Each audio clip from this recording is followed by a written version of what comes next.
Glenn Hegar, state senator right now. I serve Senate District 18, live in Katy, Texas. My wife, my 3 children, been married for quite some time. Grew up in a little community called Hockley, just down the street from here. You blink, you miss it. Keep your eyes open. You'll see Hockley, Hegar Road, Hockley. Grew up there, ran for the state house, state senate. The short of it, Texas is a really blessed place to be. I've lived in this state all my life, a 6th generation Texan. And there's not a day that I don't wake up that you look at Texas, we're doing better than everybody else. And I think part of that is not just the economy, it's our values, it's our principles. And as you look across the state of Texas, I've been fortunate to serve the people of Senate District 18 since 2007, but I can tell you that the position of the Texas Comptroller, you are more than the accountant for the state of Texas. You're more than the accountant for the taxpayers of the state of Texas. That's whose money it is. It's not the government's money, it's actually the taxpayers' money. And you're also the person who is the revenue estimator for the legislature, and you're also the person who is the window to open government. In 2007, I carried some legislation to put the window to open government so you could actually see in the 21st century how your money is being spent.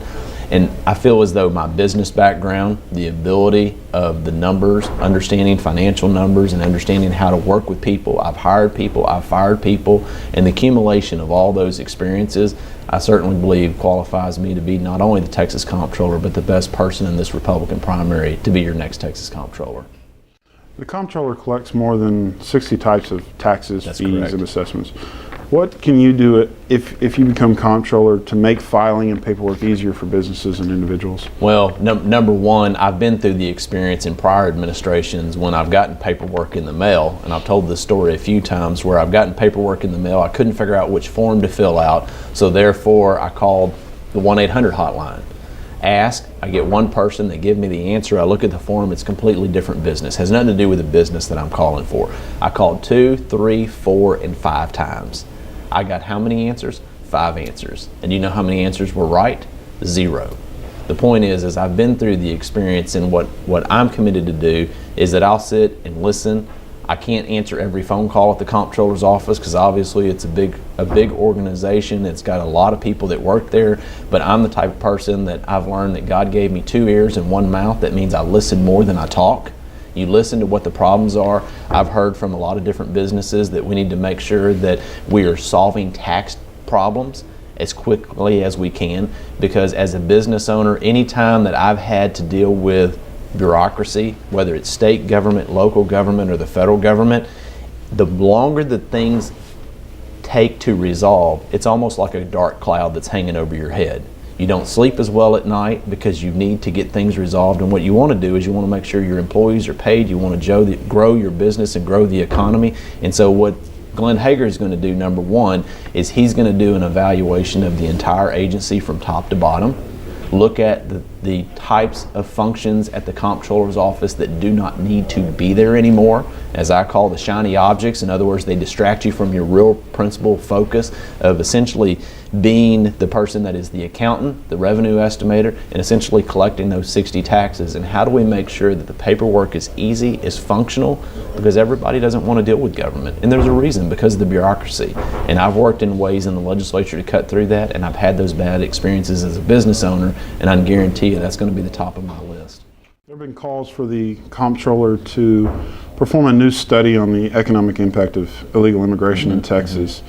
What's your position on this? What will a study like this accomplish, and how will it affect immigration reform? Yeah, no, I think that's a great question. There's been a lot of people that have said, well, this study was done a long time ago, and would you be willing to do it? And I said, absolutely. Actually, I put out in the campaign that I wanted the Comptroller's office to do another study and update the study. I don't know of anybody else in the race that either has or has not even mentioned that they want to do an immigration study. And what I think it does is I have a lot of people that ask me quite often, what is the cost of illegal immigration in Texas? What is it to our schools, to our health system? What are the different costs, transportation system? When you drive down the street, you find out that every 4th car that you drive past, typically somebody doesn't have insurance on their automobile. Well, how many people are in those automobiles, people ask me, that are illegal? The question is we don't have the answers to that, and that's why I think it's important that the Comptroller's office is the office that can do the most comprehensive analysis and understanding What are the true numbers and what are the true costs? What do people pay into the tax system and what do they take out in benefits? Should it be a yearly study? Well, I think number one, we just have to first do the study and get some benchmarks, and then the question is how quick do you refresh that? What I don't want to do is make sure that we focus on doing a lot of studies at the Comptroller's office. We're resolving some of the issues for businesses and for individuals to be able to get their taxes paid and timely in the paperwork, but I also think that these are important issues of the immigration study that we're able to accomplish. So I don't know about should it be yearly, but I know that we should do it not every 10 and 20 years. It needs to be more often than that. One of the big controversies facing the Comptroller's office last year was the Cancer Prevention Institute, since the Comptroller was on the board. She's not on the board anymore. They changed that, but it was found that a lot of individuals and companies who received money from the Institute made campaign contributions to the board members. What will you do to end this practice of quid pro quo or crony capitalism? Well, number one, I've mentioned numerous times with the cancer prevention program that I don't think necessary. I want us to solve cancer in this world. I mean, I've had family members die of cancer, but the question is, number one, to me as a legislator, when it came before us, is this the role of government? And I don't think it's the role of government to be involved in cancer prevention research. There's a tremendous amount of research out there ongoing. We have the medical center here in Houston. 250,000 people go work there every single day in the medical community, so it's a large industry. And the question is whether government should play that role. To me, I voted against that legislation because I did not think that was the government's role. When we had a constitutional amendment for $3 billion in bonds to be sold to fund cancer prevention in Texas, I voted against it again. Why? Because I don't think that's the role of government. So first and foremost, as the Comptroller, you have a large soapbox to talk about when and what is the proper role of government. And Glenn Hegar is going to continue to be standing on that soapbox saying this is not the role of government here. Let the private industry resolve this problem because they're working on it really hard. And we want to solve cancer, but we don't necessarily need government tax subsidies going into that area. Continuing on the subject, the Comptroller's office is responsible for awarding government contracts to private businesses. Will you publicly reject any campaign contributions from those receiving or seeking contracts from the state? Yeah, one, I will certainly make sure to put up a wall because I don't ever want to have a conflict of interest. I mean, Glenn, I have always worked to make sure that I make the right decisions. I call things for what they are. Same as analysis of the state budget, how much money there is for the legislature that they can spend up to, not necessarily spend over. And they don't necessarily need to spend all of it. But what you're going to get in Glenn Hegar is whatever the facts are and whatever the numbers are, that's what I call it on. It's not based on whether I know some company or I've met somebody before or a campaign contribution. I try to make sure that I do everything based on what are the facts and the right calls. So whether it's purchasing or any other part of the Comptroller's office, and the question is, and part of those, is that the proper role of the Comptroller's office? That's the first thing I'm going to do, as I mentioned earlier, is do a top to bottom evaluation of the office to whether that's really what Comptroller's office is doing. Is that something that we can hire out to the private sector, or is it a better role of some other state agency? Demographics are changing, obviously, in Texas, and there's no longer a majority in Texas as far as a race or ethnicity. Correct. But there is preference given to minority-owned businesses in awarding those government contracts. Do you think that practice should end? Well, I think that what we need to be careful is not picking winners and losers. Last legislative session, I'll use this for an example.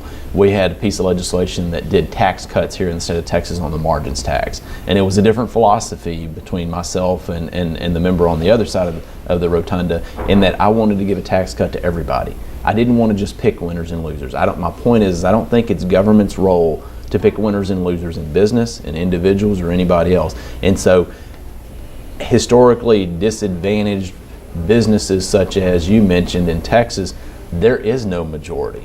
Everybody's in the minority per se. And I don't necessarily think it's the role of government to pick winners and losers. And so that's something that I have questioned significantly over the course of the last several years. And why is it the role of government to pick winners and losers? The budget increased by roughly $26 billion this time around for the next 2 years, not including what was taken out of the rainy day fund. why did you support the budget, and how did this budget limit the scope of government? Yeah, I think number one of the first things that I thought was important part of this last budget is something that I pushed really hard for, is making sure that we have general revenue, so-called dedicated accounts. In other words, you pay a tax for a specific purpose, and the question is it being spent on that purpose, or is it just sitting in the account? If you're just going to leave money sitting in an account, eliminate one of those 60 taxes. Why do we collect money so it can just sit over on the side? And one of the things that in past legislatures is that money has been left sitting in accounts and not being spent on the purpose, or do away with the fee. And so therefore there were billions of dollars being left. Why? To certify the budget that you can actually certify and spend the budget for what it is. We reduced that number by over 25%. And I think it's important that we continue to bring those general revenue dedicated accounts down. If you look at the state budget, one thing that the legislature did the session before last is that left legislative session without paying for all of the bills. In other words, there were money left in the rainy day account, and it was to be spent on health and human services, and it was also to be spent on education. So that's in part why the budget this last session looks like it's bigger. Why? Because actually instead of a 24-month budget, it was really more like a 28-month budget for health and human services and a 25-month budget for education. And one thing that I've always done, which I get frustrated with some of my colleagues, is say, for example, you pay for the bills but you still left bills unpaid. They may go out and say you did a tax cut. There was no tax cut. You know, in my business, I may actually not spend all the money one year. I may actually, I try to make sure that's even from year to year.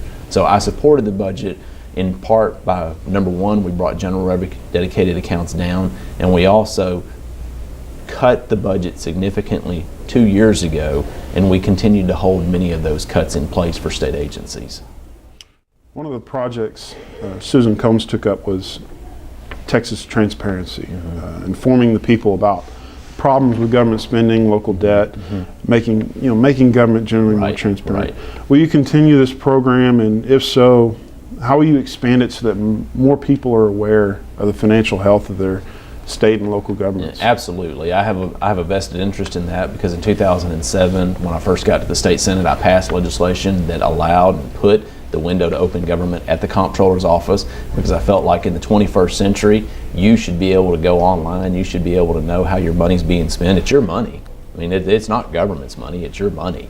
So in the 21st century, with everybody being able to have access to the internet, you should be able to have that information. So we put that over at the Comptroller's office. Susan Combs took it, not only did it, but she ran with it. She's expanded upon it to where of all the local entities here in the state of Texas being able to know what is the local debt here in the state of Texas, not just for the state, not just for the national level, but your local level. And so I'm going to continue to push that we need to make sure that taxpayers have a transparent and open way to be able to see what is the local expenditures, and where you can do a comparative analysis, where you can compare if you're moving to Texas, or you're moving from one state of this Texas to another, and you want to live in either Bryan or College Station, they're right next door. Why can't you actually see how the debt load and the debt requirement and what is the expenses of both of them? The Comptroller's office, in my opinion, is the perfect place for you to be able to go to see those comparisons. Well, I want to thank you for joining us today. How can more people find out about your campaign? Yeah, I appreciate that. Thank you, Glenn Hegar for Texas Comptroller. People can look online, www.glennhegar.com, GLENNHEGAR. Can follow me on Facebook or in Twitter. I'd love to learn more about you and learn to actually be more engaged with the voters that are watching today. So I'd love to have questions posed, answer questions, whatever be it. Come speak to different venues or groups. So just follow me either on the website as well as on Facebook and Twitter. So it's great to be with y'all. Thank you very much. Thank you.